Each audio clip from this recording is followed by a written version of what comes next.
ఇప్పుడు ఆలు లేదు సొల్లు లేదు కొడుకు పేరు సోమలింగం అని ఒక దండు ఉండే ఇలా పరిస్థితి ఇలా ఉన్నది. దొంగలు కలిసి ఊరు పంచుకునే ప్రయత్నం చేస్తున్నారు వీళ్ళు. ఆడ కలిసి అంతా దొంగల ముఠానే, అంత మాఫియా ముఠానే.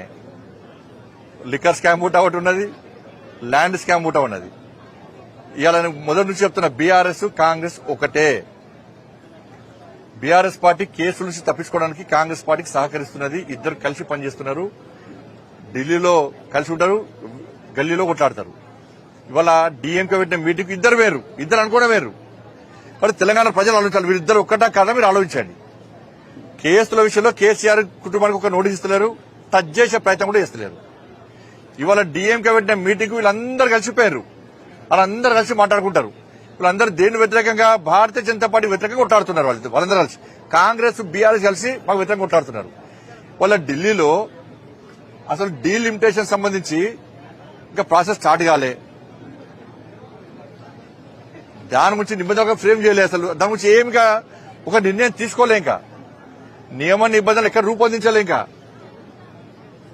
ఇవాళ ఒక ప్లాన్ ప్రకారం ఇక్కడ కాంగ్రెస్ పార్టీ ఏం చేస్తుందంటే 6 గ్యారెంటీల హామీ నుంచి తప్పించుకునే ప్రయత్నం, వాళ్ళు పడుతున్న అవినీతి వ్యతిరేకంగా ప్రజల దృష్టి మళ్లించడానికి.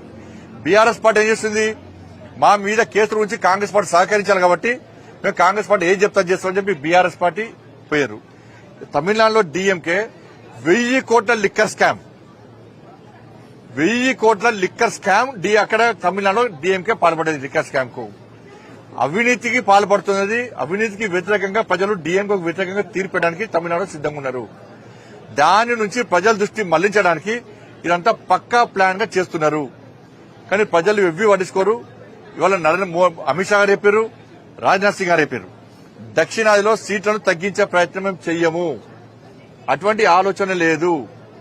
డీలిమిటేషన్ సంబంధించి ఒక నిర్ణయానికి మేము రాలేదు, దానికి ఏమి నియమ నిబంధనలుగా పెట్టలేదు మేము అని చెప్పి క్లారిటీ ఇచ్చినప్పుడు కూడా వాళ్ళ అవినీతిని తప్పించుకోవడానికి, ప్రజల దృష్టి మళ్లించడానికి, లిక్కర్ స్కామ్ నుంచి డీఎంకే తప్పించుకోవడానికి ఇవాళ ఈ కొత్త దుకాణాలు స్టార్ట్ చేశారు.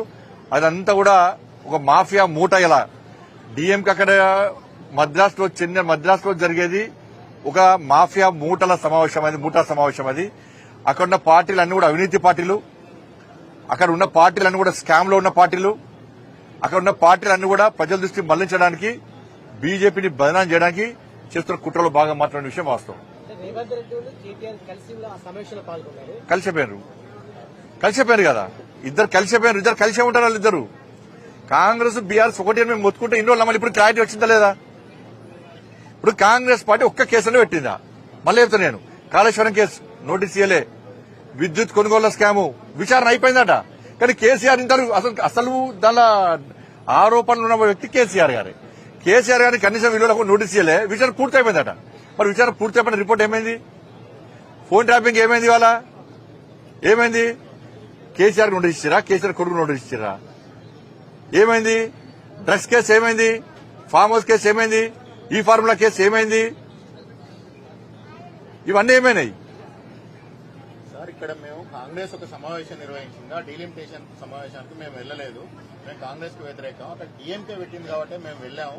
జాతీయ రాజకీయాల్లో మళ్లీ కేసీఆర్ కీలక పాత్ర పోషించబోతున్నారని చెప్పేసి కేటీఆర్ ఒక ప్రకటన చేశారు. భయపడతారు జనం, భయపడతారు. కేసీఆర్ అంటేనే ఇప్పటికే భయపడుతున్నారు కేసీఆర్ చూసి. ఏమైంది? మహారాష్ట్రలో ఇది విక్తం అది విక్తం అన్నది బీఆర్ఎస్ పార్టీ. ఏం బిక్కిర్రు? పాములో గడ్డి విక్కుని కూర్చున్నాడు కేసీఆర్. మేము యూపీలో పోయి పోటీ చేస్తామన్నారు, గుజరాత్ పోయి పోటీ చేస్తామన్నారు, క్యాండిడేట్ దొరకలే. మీ జాతీయ అధ్యక్షుడు బీఆర్ఎస్ మళ్ళీ టీఆర్ఎస్ అవుతుంది. ఇవాళ ఏ రాష్ట్రంలో మీరు కమిటీలు వేసారు, ఏ రాష్ట్రానికి అధ్యక్షులు వేసారు? మీ పార్టీ ఏంది? మీకు ఒక విధి విధానాలు లేవు. మీకు ఒక జాతీయ అధ్యక్షుడు ఎవరు? మీకు ఉన్న ఆంధ్రప్రదేశ్ అధ్యక్షుడు ఆయన వీకెండ్ అయిపోయారు. మరి ఈ మభ్యపెట్టే మాటలు, బీఆర్ఎస్ పార్టీ ఫామ్ హౌస్ కే పరిమితమవుతుంది. ఏదో అనుకుంటున్నారు బయట రాయడం వల్ల జనం వస్తారు, ఆరాధనలు పడతారు అనుకుంటున్నారు. తెలంగాణ రాష్ట్రంలో కాంగ్రెస్ పార్టీ మీద ప్రజలు పూర్తి వ్యతిరేకతున్నది వాస్తవం. కానీ ప్రత్యామ్నాయం ఎవరు అనుకుంటున్నారు? భారతీయ జనతా పార్టీని ప్రత్యామ్నాయం అనుకుంటున్నారు. అందుకే మొన్న జరిగిన ఎమ్మెల్సీ ఎన్నికల్లో భారతీయ జనతా పార్టీ అనుకూలంగా తీర్పునిచ్చారు. ఇక్కడ నెక్స్ట్ ఏర్పడేది భారతీయ జనతా పార్టీ ప్రభుత్వం, నరేంద్ర మోడీ రాజ్యం, రామరాజ్యం తెలంగాణ రాష్ట్రంలో రాబోతున్నది ముమ్మాటికి నిజం. బీఆర్ఎస్ పార్టీని పట్టించుకునే స్థితిలో లేరు, వాళ్ళ క్యాడర్ లేదు, లీడర్షిప్ లేదు, కొట్టాడే కెపాసిటీ వాళ్ళకి లేదు. మీ పార్టీ అధ్యక్ష పదవి విషయంలో ఒక చర్చ సాగుతుంది. ఒకవేళ బండి సంజయ్ గారికి మళ్ళీ అవకాశం వస్తే రాష్ట్ర అధ్యక్ష పదవి స్వీకరిస్తారా? నేను లైన్లో లేను. నాకు కేంద్ర హోంమంత్రి శాఖ ఇచ్చింది నాకు. కాబట్టి ఏ కార్యకర్తను కూడా కమిట్మెంట్తో పార్టీ కోసం సిద్ధాంతం కోసం పనిచేసే కార్యకర్త పార్టీ నిబంధనలకు అనుగుణంగా పనిచేయాలి.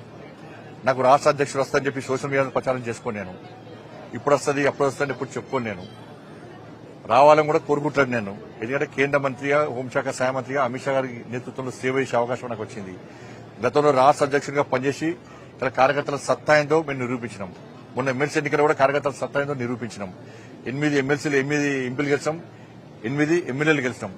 భారతీయ జనతా పార్టీ కార్యకర్తల సత్తా ఏందో నిరూపించినాం. కాబట్టి నేను అధ్యక్షుడిగానే ఏందో నిరూపించుకున్నా.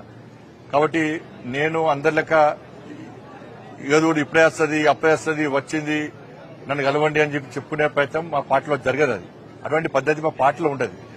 పార్టీ నిర్ణయిస్తుంది. ఇంకొకటి చెప్తున్నా, సోషల్ మీడియాలో ఎవరి పేరు వస్తుందో ఎవరి పేరు పెట్టుకుని తప్పుడు వాళ్ళు ప్రచారం చేసుకుంటారో వాళ్ళు ఎవరి పేర్లు ఉండవు. కేంద్ర నాయకత్వం చాలా సీరియస్గా ఉంటుంది. తప్పుడు ప్రచారాలు చేసుకుంటే వాళ్ళను నాకు వస్తుందని చెప్పుకుంటే తప్పవుతుంది. పార్టీ ఒక క్రమశిక్షణ పార్టీ, సిద్ధాంతం కోసం పనిచేసే పార్టీ. ఈ పార్టీని పదవిలకు అనుకో ఒక బాధ్యతకు అనుకుంటాం. జాతీయ నాయకత్వం ఏ నిర్ణయం తీసుకున్నా దానికి కట్టుబడి ఉండాల్సిన బాధ్యత, కమిట్మెంట్ తో పనిచేసేటువంటి జాతీయ భావాజాలం గల సిద్ధాంతం కోసం పనిచేసేటువంటి కమిట్మెంట్ కార్యకర్తకు ఉంటుంది. ఇది గుర్తుంచుకోవాలి అందరం కూడా. కార్యకర్తలను కన్ఫ్యూజ్ చేయొద్దు, ప్రజలను కన్ఫ్యూజ్ చేయొద్దు, తప్పవుతుంది. ధన్యవాదాలు.